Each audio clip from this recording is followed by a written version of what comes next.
Hello friends, welcome back to student modulator lecture number 1.32 of concept of physics में आपका स्वागत है। पिछले क्लास में हम लोगों ने polar and non polar molecules के बारे में पढ़ा था।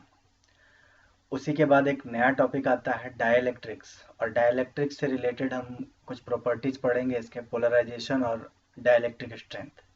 तो सबसे पहले समझते हैं कि डाइलेक्ट्रिक्स होता क्या है। डाइलेक्ट्रिक्स, अगर जनरल डेफिनेशन बात किया जाए तो एक नॉन कंडक्टिंग मीडियम या किसी इंसुलेटर को, मतलब जिससे करंट फ्लो नहीं हो सकता है, उसको हम लोग बोल देंगे कि वो डाइलेक्ट्रिक है। बट अगर प्रिसाइज डेफिनेशन की बात की जाए, एक्चुअल डेफिनेशन की बात की जाए कि डाइलेक्ट्रिक हम जो इलेक्ट्रिकल के अंदर या इलेक्ट्रोस्टेट्स के अंदर यूज लेते हैं वो किस नेचर का होना चाहिए, तो प्रिसाइज डेफिनेशन इसका ये हो सकता है कि the non conducting materials in which induced charges are produced on their faces on the application of electric fields are called dielectrics।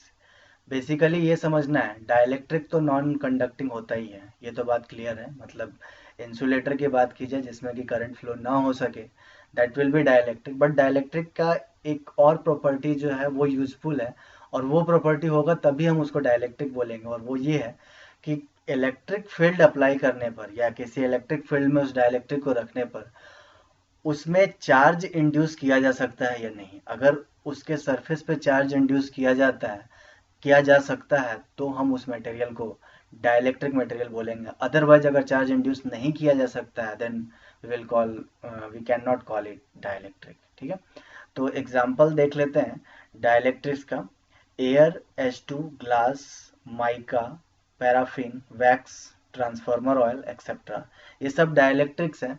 और ये नॉन कंडक्टिंग तो है ही, इसके साथ साथ इसमें एक प्रॉपर्टी ये भी है कि जब इसको इलेक्ट्रिक फील्ड में रखा जाता है या इलेक्ट्रिक फील्ड इस पर अप्लाई किया जाता है तो इसमें चार्ज इंड्यूस हो सकता है। और चार्ज इंड्यूस होने का केस हम लोगों ने पहले पढ़ ही रखा है पिछले क्लास में, कि पोलर मॉलिक्यूल्स और नॉन पोलर मॉलिक्यूल्स में किस तरह से चार्ज इंड्यूस होता है या फिर डाइपोल इंड्यूस हो जाता है।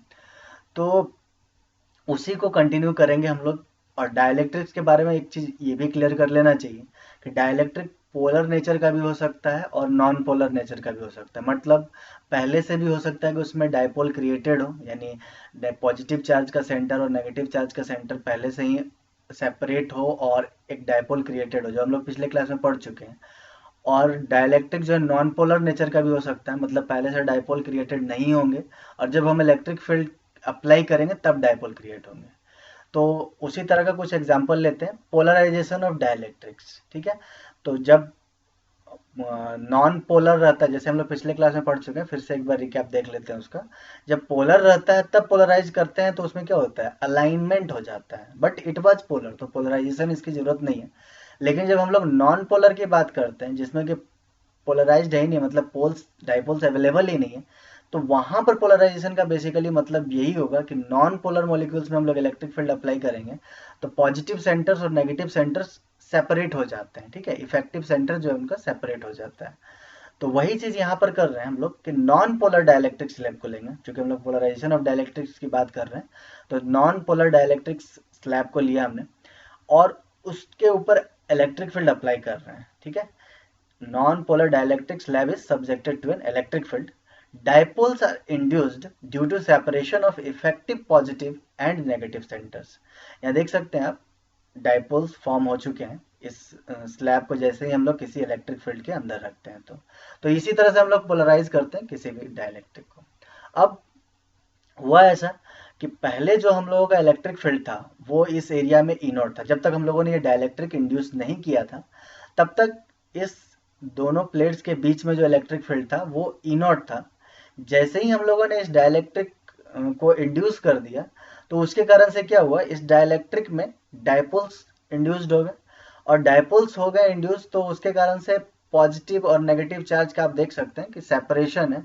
तो उसके वजह से एक इस पॉजिटिव चार्जेस की वजह से या इन नेगेटिव चार्जेस की वजह से भी एक इलेक्ट्रिक फील्ड डेवलप होगा, और वो इलेक्ट्रिक फील्ड का जो डायरेक्शन होगा वो opposite to this electric field होगा। क्योंकि हम लोग जानते हैं कि इलेक्ट्रिक फील्ड जैसे इस पॉजिटिव चार्ज की वजह से जो इलेक्ट्रिक फील्ड डेवलप होगा वो किस डायरेक्शन में होगा, तो अपवर्ड डायरेक्शन में होगा ऑफकोर्स। और नेगेटिव के लिए टूवर्ड्स द नेगेटिव होगा और पॉजिटिव के लिए अवे फ्रॉम द पॉजिटिव होता है। ठीक है, तो एक जो इलेक्ट्रिक फील्ड जब डेवलप हो रहा वो इस ई नॉट जो टोटल नेट इलेक्ट्रिक फील्ड पहले था हमारा इस इन दोनों प्लेट्स के बीच में, उसके अलावा भी एक इलेक्ट्रिक फील्ड इस एरिया में डेवलप हो जाएगा ड्यू टू दिस डाइलेक्ट्रिक। तो हुआ ऐसा कि डाइलेक्ट्रिक जब तक नहीं था तब तक हमारे पास एक इलेक्ट्रिक फील्ड था इस एरिया में ई नॉट। जैसे ही हम लोगों ने डाइलेक्ट्रिक इंड्यूस किया तो उस डाइलेक्ट्रिक के आने की वजह से उसमें एक डाइपोल इंड्यूस होता है, और वो डाइपोल इंड्यूस होने की वजह से फिर वो भी एक फील्ड जनरेट करता है, इलेक्ट्रिक फील्ड जनरेट करता है, जो कि जस्ट उसके अपोजिट डायरेक्शन में होता है। अब उसके अपोजिट डायरेक्शन में होने की वजह से, जो कि आप देख सकते हैं कि नेट इलेक्ट्रिक फील्ड जो हम लोगों का वेक्टर ईपी, वो वेक्टर ई नॉट के अपोजिट डायरेक्शन में देख सकते हैं, वेक्टर ईपी अपोजिट डायरेक्शन में अपवर्ड और vector E not downward, right. तो नेट इलेक्ट्रिक फील्ड अब जो इस फील्ड में हो गया वो कितना हो गया, ई नॉट माइनस ईपी, ठीक है। E naught is the applied electric field and EP is the induced field in the dielectric. जो डाइलेक्ट्रिक है उसमें एक इंड्यूस्ड इलेक्ट्रिक फील्ड डेवलप होता है, जिसके वजह से अब नेट इलेक्ट्रिक फील्ड जो इस डाइलेक्ट्रिक के अंदर अब बचा वो हुआ ई नॉट माइनस ईपी। अब चूंकि रिड्यूस हो गया electric field, the field is reduced when a dielectric slab is introduced. तो इसका मतलब ये हुआ कि डाइलेक्ट्रिक कांस्टेंट को हम लोग डिफाइन कर सकते हैं K equals to E naught divided by E naught minus EP. ये डाइलेक्ट्रिक कांस्टेंट हम लोग पहले से ही अवेयर है इसके बारे में, जो रिलेटिव परमिटिविटी अभी तक हम लोग पढ़ चुके हैं, the same thing is dielectric constant. और ये हम लोगों ने उस टाइम भी डिस्कशन किया था कि रिलेटिव परमिटिविटी को ऑल्टरनेटली हम लोग डाइलेक्ट्रिक कांस्टेंट भी बोलते हैं। और वो डाइलेक्ट्रिक कांस्टेंट कुछ इस तरह से डिफाइन किया जा सकता है कि जब ये डाइलेक्ट्रिक नहीं था तब जो इलेक्ट्रिक फील्ड था मतलब ई नॉट डिवाइडेड बाई अब डाइलेक्ट्रिक इंट्रोड्यूस करने के कारण जो electric field net electric field हुआ ई नॉट माइनस ईपी, उन दोनों का रेशियो ही बेसिकली डाइलेक्ट्रिक कांस्टेंट कहलाएगा। और यहाँ से ये चीज क्लियर भी है क्योंकि ई नॉट जो है वो ई नॉट माइनस ईपी से ज्यादा ही होगा, ठीक है, क्योंकि ई नॉट माइनस ईपी तो रिड्यूस्ड वैल्यू है और ई नॉट जो है पहले वैल्यू थी वो है। तो इसका मतलब ये है कि ये जो रेशियो होगा हमेशा 1 से ज्यादा होगा, यानी डाइलेक्ट्रिक कांस्टेंट की वैल्यू हमेशा 1 से ज्यादा होगी। तो इस तरह से हम लोगों ने डाइलेक्ट्रिक के बारे में पढ़ लिया कि डाइलेक्ट्रिक होता क्या है, पोलराइजेशन ऑफ डाइलेक्ट्रिक देख लिया और डाइलेक्ट्रिक कांस्टेंट का एक डेफिनेशन भी पढ़ लिया यहाँ पर। अब अगला टॉपिक पढ़ते हैं पोलराइजेशन वेक्टर, ठीक है। जो डाइलेक्ट्रिक यहाँ पर हम लोगों ने इंट्रोड्यूस किया है उसमें एक पोलराइजेशन हुआ, तो पोलराइजेशन की कुछ वैल्यू होगी, तो उसी को हम लोग बोलते हैं पोलराइजेशन वेक्टर, मतलब उस क्वांटिटी को मेजर करने का तरीका। ओके, तो पोलराइजेशन वेक्टर का डेफिनेशन देख लेते हैं स्क्रीन पर। Measures the degree of polarization of the dielectric, मतलब डाइलेक्ट्रिक को किस लेवल तक पोलराइज किया जा सकता है, that degree is called polarization vector. उसी क्वांटिटी को या उसी नेचर को हम लोग बोलते हैं, उसके मेजरमेंट को हम लोग बोलते हैं polarization vector. It is defined as the dipole moment of the unit volume of the polarized dielectric. जो डाइलेक्ट्रिक पोलराइज हुआ है उसके यूनिट वॉल्यूम में नेट डाइपोल मोमेंट कितना है। जैसे इस पूरे डाइलेक्ट्रिक की बात करें तो इसके यूनिट वॉल्यूम की हम लोग बात करेंगे। अगर हम लोग ऐसा यूनिट की बात करते हैं तो पर मीटर क्यूब की बात करेंगे। पर मीटर क्यूब एरिया में कितना नेट डाइपोल मोमेंट है, that value is called polarization vector, मतलब कितना ज्यादा वो पोलराइज हुआ है। तो वो वैल्यू कैसे मिलेगी, तो अगर हमारे पास total n number of atoms या फिर मॉलिक्यूल्स की बात की जाए तो n नंबर ऑफ एटम्स या मॉलिक्यूल्स है पर यूनिट वॉल्यूम में, मतलब यूनिट वॉल्यूम में अगर टोटल नंबर ऑफ एटम्स और मॉलिक्यूल्स n है तो पोलराइजेशन वेक्टर की जो वैल्यू होगी वो होगी n into small vector p। अब स्मॉल वेक्टर p क्या है, तो इंडिविजुअल एक एटम या एक मॉलिक्यूल का डाइपोल मोमेंट। तो एक मॉलिक्यूल या एक एटम का डाइपोल मोमेंट अगर मिल गया तो उसको n से मल्टीप्लाई कर देंगे, और n क्या दे रहा हमारा, नंबर ऑफ एटम्स और molecules in a unit volume. तो इस तरह से हम लोगों को क्या मिल जाएगा कि यूनिट वॉल्यूम में टोटल डाइपोल मोमेंट कितना है। तो सिंपल सा इसका डेफिनेशन है और सिंपल क्वेश्चंस इससे रिलेटेड पूछे जा सकते हैं कि एक किसी एटम या मॉलिक्यूल का डाइपोल मोमेंट दिया रहेगा, आपको डेंसिटी दी हुई रहेगी कि यूनिट पर यूनिट वॉल्यूम कितने एटम्स या कितने मॉलिक्यूल्स उस डाइलेक्ट्रिक में है, and then you will have to find the polarization vector. और इसमें अल्टरनेटली कोई एक n की वैल्यू पूछ सकता है, टोटल पोलराइजेशन वेक्टर दिया जा सकता है।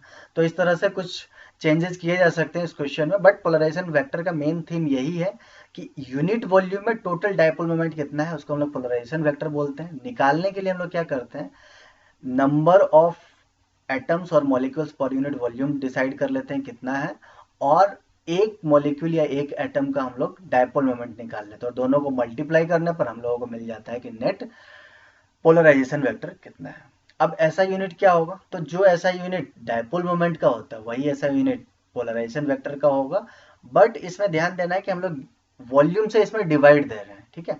तो वॉल्यूम से जब हम लोग डिवाइड दे रहे हैं, चूंकि एन जो है नंबर ऑफ एटम्स और मॉलिक्यूल्स पर यूनिट वॉल्यूम है, तो पर मीटर क्यूब से डिवाइड देंगे। तो डायपोल मोमेंट का हमारा जो यूनिट होता है, ऐसा यूनिट होता है coulomb into metre, right. Q into 2L हम लोग ऑलरेडी देख चुके हैं, चार्ज इंटू उनके बीच का जो लेंथ है उससे मल्टीप्लाई करते हैं तो डायपोल मोमेंट मिलता है। तो कूलॉम्ब मीटर हमारा डायपोल मोमेंट का यूनिट हो गया, और पर मीटर क्यूब से जैसे ही डिवाइड देंगे तो कूलॉम्ब पर मीटर स्क्वायर हो जाएगा, यानी पोलराइजेशन वेक्टर का जो ऐसा यूनिट मिल गया हम लोगों को, कूलॉम्ब पर मीटर स्क्वायर। अब एक लास्ट टॉपिक हमारा इस लेक्चर का बचता है, वो है डाइलेक्ट्रिक स्ट्रेंथ।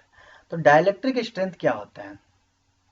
स्ट्रेंथ की बात की जाए तो कितना ताकत या किस लेवल तक कोई किसी चीज को सह सकता है। तो सिमिलरली अगर हम लोग डाइलेक्ट्रिक स्ट्रेंथ की बात कर रहे हैं, तो डाइलेक्ट्रिक कब तक वो डाइलेक्ट्रिक रह सकता है, मतलब कब तक वो नॉन कंडक्टिंग रह सकता है, उसी स्ट्रेंथ की बात करेंगे। तो डाइलेक्ट्रिक कैसे कंडक्टिव बन सकता है, तो जब इलेक्ट्रिक फील्ड हम लोग उसमें अप्लाई करते हैं डाइलेक्ट्रिक में, किसी भी डाइलेक्ट्रिक के अक्रॉस इलेक्ट्रिक फील्ड जब हम लोग अप्लाई करते हैं, तो सर्टेन पॉइंट, मतलब इस जो ई नॉट जो अप्लाइड फील्ड है इसका कुछ लिमिट होगा कि इस लिमिट के बाद हो सकता है ये कंडक्टिंग नेचर में बदल जाए, तो उसी लिमिट को हम लोग डाइलेक्ट्रिक स्ट्रेंथ बोलते हैं। डेफिनेशन पढ़ लेते हैं। Dielectric strength is maximum value of electric field intensity that can be applied to the dielectric without its electric breakdown। मतलब जब तक कि ये डाइलेक्ट्रिक नेचर में रहे, उस वैल्यू, उतना वैल्यू ऑफ इलेक्ट्रिक फील्ड, उस वैल्यू तक जो भी इलेक्ट्रिक फील्ड की वैल्यू होगी वो हमारा डाइलेक्ट्रिक स्ट्रेंथ कहलाएगा। और डाइलेक्ट्रिक स्ट्रेंथ से जैसे ही ज्यादा हम इलेक्ट्रिक फील्ड देंगे तो वो नेचर क्या हो जाएगा, ये कंडक्टिंग नेचर का हो जाएगा, मतलब अब इससे करंट फ्लो होना चालू हो जाएगा। तो कुछ एक एग्जांपल्स देख लेते हैं। वैक्यूम की बात की जाए तो वैक्यूम का डाइलेक्ट्रिक स्ट्रेंथ इनफाइनाइट होता है, मतलब कितना भी ज़्यादा आप इलेक्ट्रिक फील्ड डेवलप करा लीजिए, कंडक्टिंग नेचर नहीं होना है। हवा में तो हम लोग हवा की नहीं बात करूँगा, वैक्यूम मतलब कोई मीडियम ना हो तो उसमें हम लोग करंट फ्लो नहीं करवा सकते, मतलब वो कंडक्टिंग नेचर कभी ला ही नहीं सकते, राइट। तो इनफाइनाइट होता है डाइलेक्ट्रिक स्ट्रेंथ। और यूनिट यहाँ पर देख लीजिए, किलो वोल्ट पर मिलीमीटर की बात करें, मतलब जो काफ़ी ज़्यादा वैल्यू है इलेक्ट्रिक फील्ड की, राइट। एयर की बात की जाए तो 0.8 किलो वोल्ट पर मिलीमीटर टू 1 किलो वोल्ट पर मिलीमीटर, मतलब एयर भी कंडक्टिव हो सकता है अगर हम लोग इतना किलो वोल्ट पर मिलीमीटर से ज़्यादा का इलेक्ट्रिक फील्ड डेवलप करा दें, then air can also conduct. इसी तरह से अलग अलग मटेरियल्स का, अलग अलग डाइलेक्ट्रिक्स का डाइलेक्ट्रिक स्ट्रेंथ दिया हुआ है, और बेसिक मतलब यही है इसका कि उस वैल्यू से ज़्यादा जब भी हम लोग इलेक्ट्रिक फील्ड उसके अक्रॉस में, उस डाइलेक्ट्रिक के अक्रॉस में अप्लाई करेंगे तो वो कंडक्टिव नेचर का हो जाएगा। ऐसा यूनिट क्या होगा, तो जो इलेक्ट्रिक फील्ड का ऐसा यूनिट होता है वही हमारा डाइलेक्ट्रिक स्ट्रेंथ का ऐसा यूनिट होगा, वोल्ट पर मीटर। और प्रैक्टिकल यूनिट की बात की जाए तो किलो वोल्ट पर मिलीमीटर है, क्योंकि वोल्ट पर मीटर में तो फिर वैल्यू बहुत ज़्यादा लिखनी पड़ेगी, लैक्स में लिखनी पड़ेगी, तो इससे बेटर हम लोग किलो वोल्ट पर मिलीमीटर में लेते हैं, जिसके कारण से कंपेरेबल वैल्यूज को हम लोग कंपेयर कर सकें। तो वही ये किलो वोल्ट पर मिलीमीटर इसका प्रैक्टिकल यूनिट है। और ऐसा यूनिट अगर बात की जाए तो ऑफकोर्स वोल्ट पर मीटर, जो इलेक्ट्रिक फील्ड की यूनिट होती है। तो इस तरह से हम लोगों ने देख लिया polarization of dielectric, polarization vector और डाइलेक्ट्रिक स्ट्रेंथ। ये कुछ कॉन्सेप्ट्स अगले क्लास में कुछ इंपॉर्टेंट हो सकते हैं, और देखते हैं अगले क्लास में हम लोग कैपेसिटेंस के अंदर जो डाइलेक्ट्रिक कांस्टेंट है उसको कैसे डिफाइन किया जा सकता है, और कैपेसिटेंस की वैल्यू पर कैसे डाइलेक्ट्रिक कांस्टेंट डिपेंड करता है। तो आई होप ये वीडियो आपको काफ़ी पसंद आया होगा और इसके सारे टॉपिक्स आपको समझ में आए होंगे। और इस पूरे वीडियो सीरीज को मैं नेक्स्ट क्लास में कंप्लीट करने की कोशिश करूंगा। इलेक्ट्रोस्टैटिक्स पार्ट जो हमारा कॉन्सेप्ट ऑफ फिजिक्स का है, और कॉन्सेप्ट ऑफ फिजिक्स का अगला पार्ट उसके बाद हम लोग चालू करेंगे। So thank you so much for watching this video and keep watching this video series. Thank you.